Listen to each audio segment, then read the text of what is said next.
उत्तराखंड के सीएम पुष्कर सिंह धामी अपने पैतृक गांव टुंडी बरमौ के एक कार्यक्रम में शामिल हुए, जहां पर संस्कृति, कर्तव्य और मातृशक्ति का एक जीवंत चित्र बनकर सामने आया। ये वही गांव है जहां पर सीएम धामी का बचपन बीता। मां का हाथ थामे गांव की पगडंडियों पर संकल्प और संवेदना के साथ आगे बढ़ते धामी ने बता दिया कि वे मुख्यमंत्री के रूप में राज्य के अभिभावक की भूमिका को भी निभाना बेहतर ढंग से जानते हैं।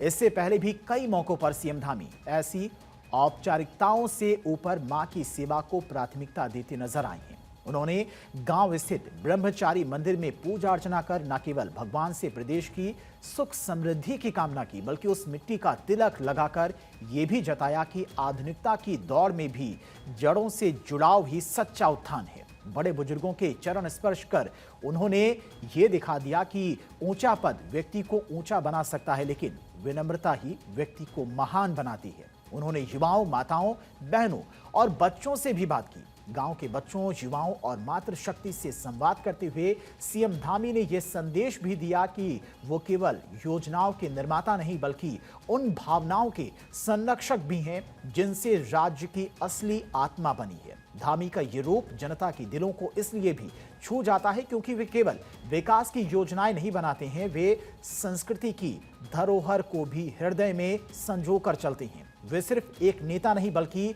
वही बेटे हैं जो अपने गांव का प्यार और मां का आशीर्वाद सबसे बड़ा बल मानते हैं। धामी का ये रूप जनता को इसलिए भी जोड़ता है क्योंकि वे केवल विकास के नेतृत्वकर्ता नहीं, बल्कि संस्कृति के संरक्षक भी हैं। जहां सत्ता में दृढ़ता है, वहीं हृदय में विनम्रता है, और वहां प्रशासनिक कठोरता है, वहीं मातृभक्ति के प्रति कोमलता भी है।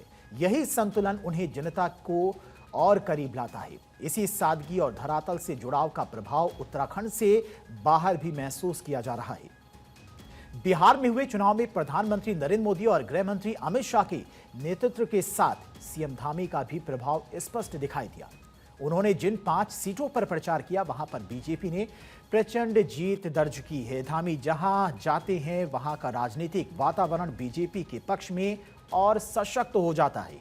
यही वजह कि उत्तराखंड में सुशासन और संगठनात्मक सुदृढ़ता के जो प्रयोग धामी कर रहे हैं, उनकी गूंज अब अन्य राज्यों तक पहुंच रही है। नेतृत्व अब केवल प्रदेश की सीमाओं से नहीं बंधा, उसकी पहचान और प्रभाव राष्ट्र की राजनीति में भी दर्ज होने लगा है।